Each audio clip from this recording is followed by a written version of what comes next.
Hello friends and RC family, my name is Alec from High Noon Hobby. If you're new to the channel, I appreciate you checking it out. I hope that you will stick around and see if this content is worth your while. I personally think it is, but I'm a little bit biased, so figure that out for yourself, and hopefully you'll stick around. And if you aren't new here, welcome back. Really appreciate you joining me again. This Friday we're going to be taking a look at two different comp runs, and the premise of this video, if you didn't read the title, is that small things add up in comp runs. I'm going to be taking a look at comp runs from two very talented drivers, Rango Desoto, and he's going to be in his Class 3, technically Class 3, it's close to a Class 2 cliffhanger rig, which I'm not entirely certain what's underneath it. I should have asked him more about it, but we're going to go on the premise that it's a Class 2, Class 3 rig, and we're going to be comparing that to Dustin D's company in his Class 2 cliffhanger rig as well.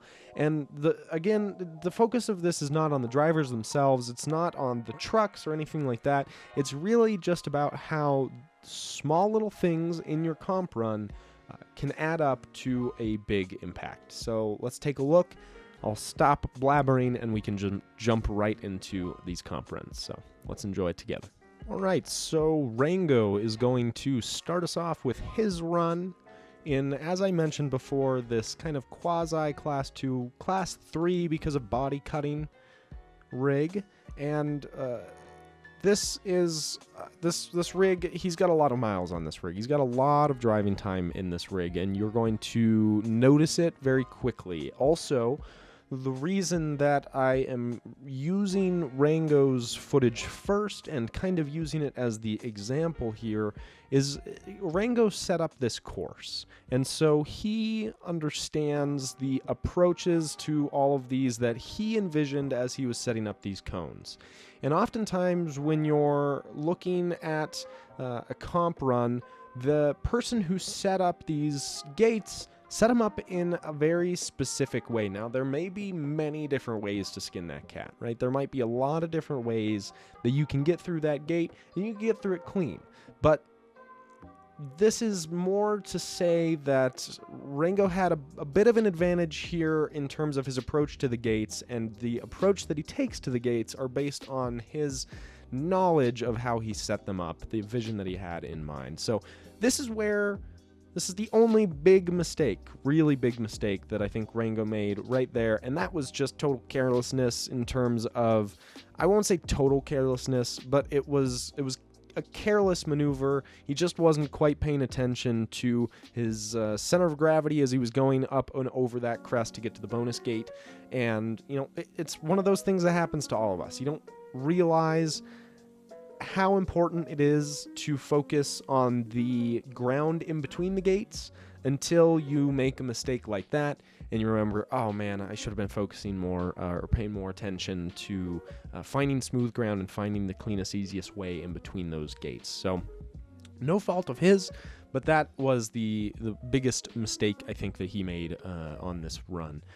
The approach to this gate here, if you remember from the last video that I made on this course, is quite an interesting one. You have to approach it very high, and then you've kind of just got to wiggle your way up. Once you've settled your upper suspension or your front suspension on this ridge, you just have to wiggle your way over and hope that you can kind of break traction on the rear axle of your truck enough by wiggling to shimmy your way in line with the gate once you're already up and over that ridge. So if you were to try to approach that from the bottom, already lined up with the gate, there's just no way that you would be able to bring your truck up that climb. So the only way that you're able to do it is to bring yourself up and over the ridge first, get your front suspension settled, and then work your way over while your weight is already on the ridge. This is a tricky one as well, and that was really clean. So if you remember in the previous video of Rango's last run, that was not nearly as clean as it was this time, and that's one where tire placement matters a lot, but if you get your tire placement right, it's super easy. Same with this one here. This is, again, I want to say this is a lot of this comes down to Rango setting this lineup, and he knew exactly where those tires needed to be to get through that gate clean. If you remember from a few weeks ago, Rango's previous run, that was not an easy gate in his other truck, and I think the width of this truck helped significantly on keeping his wheels where they needed to be. If you'll remember, it's all about keeping the passenger side of your truck on that last gate really far to the right. And this gate here, this is kind of an obligatory winch gate, although this is pretty impressive how far this rig was able to get up without a winch. So all credit to Rango for giving it a go. I think his mind was in the right place. He may have been able to make that without a winch. He was very close, but that one little ledge that's just past the cones, once your front end starts hitting that little ledge, there's just not a whole lot you can do about it. So he ends up opting to winch nonetheless, same as his previous run. And I think that was the right call. You don't want to hit these gates for no reason. A winch is definitely the right option over potentially hitting a gate. So coming up and over the ridge and down to probably one of the easier gates in this series, and this is just because it's downhill first off, so you're not fighting gravity, but also unlike the other downhill one, this one isn't at a really gnarly angle or anything like that, and the descent is pretty controllable. So with good throttle control, you can make it look like that. Just piece of cake. Now Rango is approaching the last two gates. This gate here, the setup for the final side hill. Another fairly easy gate, one that you just want to, again, it's kind of all about paying attention even when it doesn't seem that difficult. That one can trick you up if you end up sideways in that V notch, but wasn't a problem for Rango. And then this gate here, the toughest gate, I think, of them all, just in terms of being on such a significant side hill. You have to set up perfectly for it. You really got to take your time, but you got to make sure that your throttle control is on point as you're taking your time so that you're not sliding down the hill. And you can see I just zoomed in on the cone there to show he did not hit the cone. It did not budge at all. It's kind of a bad angle for it, but you can see that he did not hit that final cone. So very impressive run from Rango. I'll try to put up his score there after I count everything up. I haven't done that beforehand, so I apologize. Now we're taking a look at Dustin's run. This initial setup here to the very first gate, not much of a challenge for him either. He clears it, piece of cake. And I think that is in pretty similar time to Rango. Now, this next, and you can see right there, he almost suffered the same fate that Rango did. Trying to get to the next gate, he almost flipped himself over, which could have been really bad. But this approach right here, now, this is where I'm going to start to point out that small differences make a big difference in the long run. So the approach that Dustin is taking here right out of the gate, or right before the gate, I suppose, is very different from Rango's approach. So he's approaching it very much more from the left-hand side and moving to the right-hand side of the gate, as opposed to Rango, who approached it more from the top and tried to kind of slide and let gravity do the work as he came through the gate more lined up with the vertical. So as you can see, Dustin ends up taking a lot of time trying to sneak his way from the left to the right, not wastes, but uses a lot of time trying to make that transition from left to right, and ends up still sliding and knocking out a cone. So a lot of extra time and a lot of extra points there, and now we're starting to see that was just a tiny difference in approach, ended with Dustin a completely different outcome for Dustin in terms of his run through that gate versus Rango's run through that gate. So the very first kind of point, or the very first section of this video where I can make that point, that these small little things will add up. So we're approaching this gate here, and nothing really wrong about this gate whatsoever. I'd say he made that gate look very clean. If anything, it may be that these tires are newer than Rango's tires, because he seemed to have to kind of scrub his tires a bit more. Sits there and thinks about that bonus gate. He ends up skipping it because of the time he lost trying to right himself before. I think he probably could have still included that bonus gate, but nonetheless, he didn't want to take the chance, and I don't blame him for it. That's a valiant decision. Now, again, here's the next section that's pretty tough, and I'm going to put Rango's video up there in the corner. And this one, I would not say that there is a noticeable difference. If there's a difference, it's a negligible difference between these two approaches to these gates, or to this gate. So both of them came in at pretty similar angles. I would say, if anything, Dustin came in a little bit higher than Rango did, but he also wiggled more, and he was able to make up that time by shimmying himself faster from left to right on that ridge. So kind of interesting in that circumstance. The different approaches kind of leveled out. Now, this one, another one. Small difference in approach led to Dustin immediately getting skidded out here, where, as you can see in Rango's run, Rango approached it more to the passenger side of his truck, and he was able to skirt by and use that little divot that we can see right now that's just to the passenger side of Dustin's truck.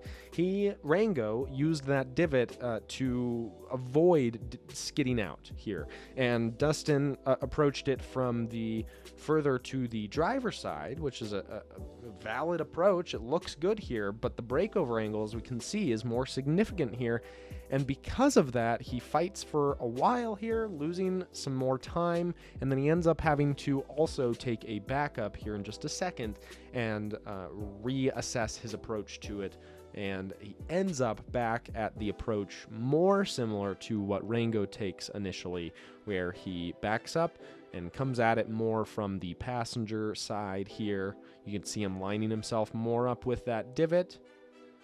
He's sliding over into the right spot. He's trying to keep his axles over that divot now. And this is almost exactly the same line that Rango took. We can see that the differences in the truck here are causing Dustin to still skid out a little bit, but I believe that that would have been a much faster run through that gate had Dustin taken this approach initially. So again, not to the fault of the driver. He didn't know, the perfect line. He didn't have a vision of the perfect line going into that, and because of that, he ended up taking quite a significant amount more time figuring out what the perfect line was. That's why a lot of people who run comps don't allow pre-running through the course, because you're allowing the participants to sort it out beforehand, or I know other people will, if they don't allow, or if they do allow pre-running, they will make sure that they're setting up courses that no one's run before that day, so at least everyone has a fair kind of way to approach it, all in the same day. Here, this is the final one where I think that Rango's knowledge of the course definitely helped. You can see I zoomed in on Rango's run here to show how far over to the passenger side Rango's truck was, and how his passenger rear, Rango's passenger rear, stayed engaged on the wall the entire time. So it might have been a centimeter's difference between Rango's truck and Dustin's truck here, but that centimeter or less of difference caused Dustin's rear axle to disengage from the wall on the passenger side here, where Rango's stayed engaged on the passenger side there.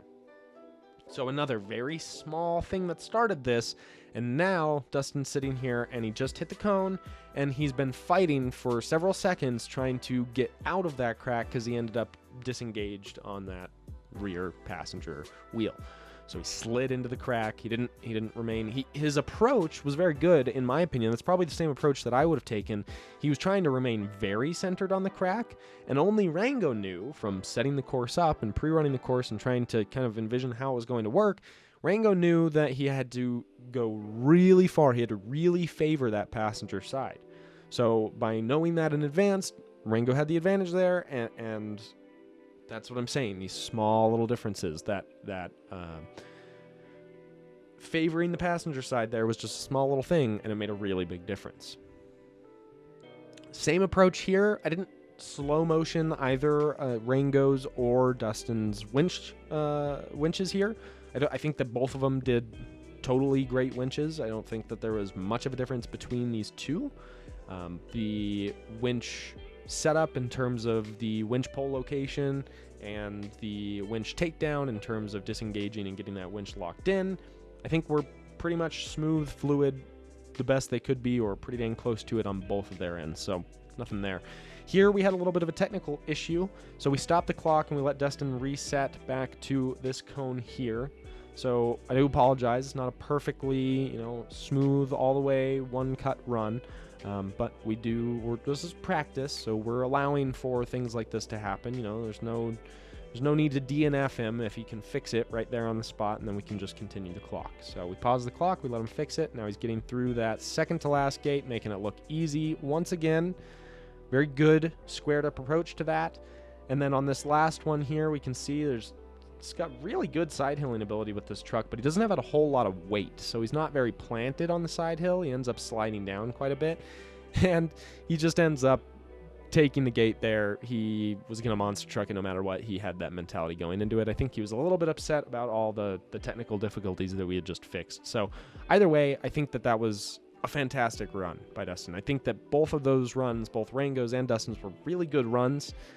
But what do you think, now that you've seen those two runs, and now that I've been able to point out to you just those few little things that Dustin did or didn't do, maybe because of prior knowledge of the course itself?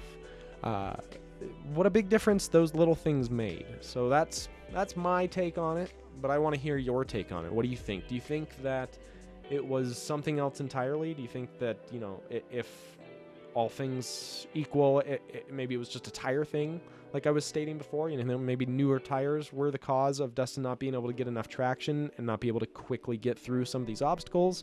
Or do you agree with me? Do you think that, knowing the course beforehand, pre-running it if you can, and really trying to approach it with a mentality of even a couple of millimeters can make the difference? Is that a valid approach? I'm a new driver. I'm new to this, and I'm trying to learn along with you guys. I'm trying to learn by reviewing this footage and seeing what I think. So that's what I think. Let me know what you think in the comments down below. If you guys like this video, go ahead and give it a like. If you want to see more content like this, subscribe to High Noon Hobby for more videos every Friday and Sunday. And I appreciate you for watching very much. Thank you so much for being here with me, and we'll see you on the next one. Cheers.